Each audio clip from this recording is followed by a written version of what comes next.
ये जो आए बैठे हैं 40 चोर, जिनको मशवरा करने के लिए पाकिस्तान में कोई बंदा नहीं मिलता, और जिसको कहते हैं कि नवाज शरीफ की शीन लीग, ऐसे ही है ना, नवाज शरीफ की शीन लीग, नून तो रही नहीं ना, तो शीन लीग। हम उनसे भी कहते हैं कि आप जब हमारे सामने बैठते हो, जब हमसे बात करते हो, तो कहते हो कि जनाब हम दीन का निज़ाम, आप दीन समझते हैं, हम नहीं समझते, हम तो कौम की खिदमत के लिए आए हैं।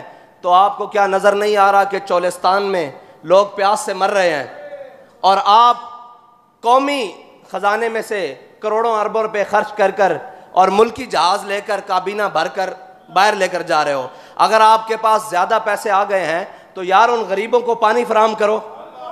और चोलिस्तान में डेजर्ट रैली के नाम पर अरबों करोड़ों खर्च करने वाले वो अय्याश, जिन्होंने अय्याशी का सामान करने के लिए वहां पर पूरे पूरे खैमे और बस्तियां बसाई जाती हैं, वो कहां गए हैं सारे अय्याश?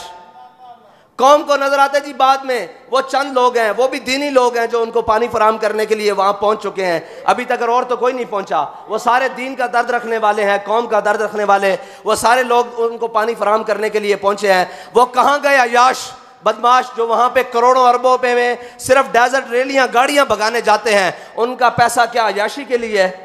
उनका पैसा क्या बदमाशी के लिए है? उनका पैसे में से क्या गरीबों का हिस्सा कोई नहीं है कि वो करोड़ों का और अरबों का डीजल वहां लगाते हैं, रात के खैमे बसते हैं और जो भी करतूत करते हैं उससे हमें कोई गर्ज नहीं। लेकिन क्या गरीबों को साफ पानी भी नहीं वो दे सकते? क्या उनकी मदद के लिए कोई पानी का इंतजाम भी नहीं कर सकते? भाई मसला ये है कि पानी अगर रुक जाए तो ऊपर अमीरुल मोमिनीन हजरत उमर बैठे हों तो वो खत से चल पड़ता है, लेकिन अगर ऊपर ऐसे लाइन बैठे हों, ऐसे कमाश बैठे हों, ऐसे बदकार बैठे हों और ऐसे वो बैठे हों तो पानी ज़ेरे ज़मीन चला जाता है। अल्लाह ताला किसी कौम के ऊपर इतना अजाब नहीं जाता कि वो प्यास से मर जाएं। अल्लाह ताला बारिशें बरसा देता है, वो कहीं ना कहीं रहम कर देता है। लेकिन इस कौम जिसने 70 साल से सूद खाया हो, सूद का निज़ाम चलाया हो, अल्लाह और उसके रसूल से दुश्मनी की हो और कुफ़ार से दोस्ती की हो, कुरान में अल्लाह ताला कहता है या अय्युहल्लज़ीना आमनू ला तत्तखिज़ुल यहूदा वन नसारा औलिया बादुहुम औलिया बाद। जब अल्लाह ताला कुरान में वाज़े फरमा दे, लेकिन उसके मुकाबले में हम वज़ीर ख़ारजा बनने के बाद पहला दौरा ही अमेरिका का जाना समझें, तो फिर हम क्या समझें? इस मुल्क के बागडोर किन के हाथ में है?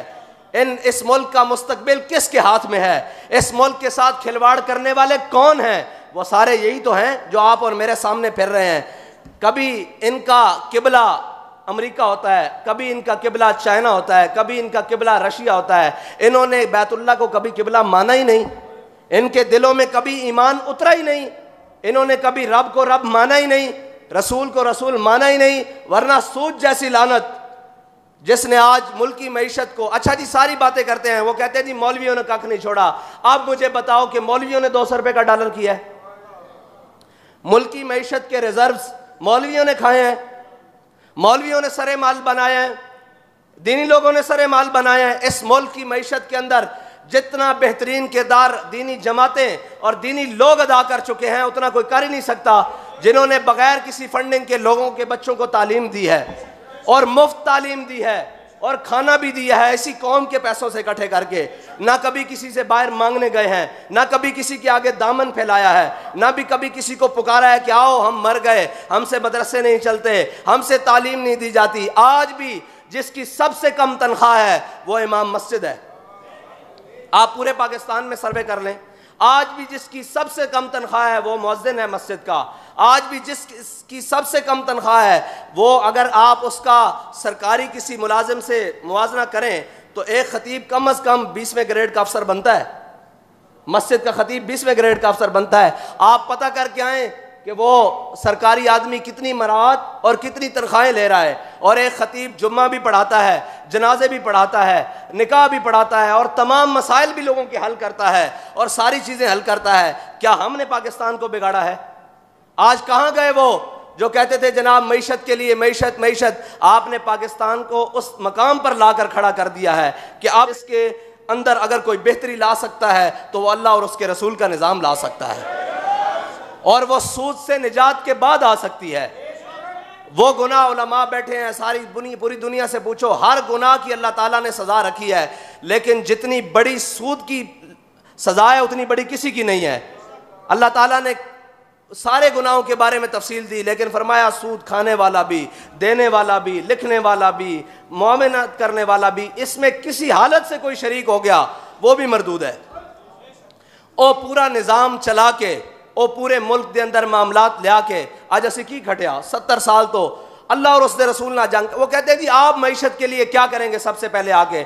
मैंने कहा हम सबसे जंग लगा लेंगे, अल्लाह और उसके रसूल के सामने सरबसुजुद हो जाएंगे कि या अल्लाह तेरे और तेरे हबीब से जंग हो ही नहीं सकती। 70 साल से हमने अल्लाह और उसके रसूल से जंग लगा कर इसकी मईशत ठीक करने के लिए अपना पूरा जोर लगा रहे हैं, एड़ी चोटी का जोर लगा रहे हैं और कर्जों में लगा रहे हैं। वो कह रहे हैं जी हमारी कोई सुनता नहीं।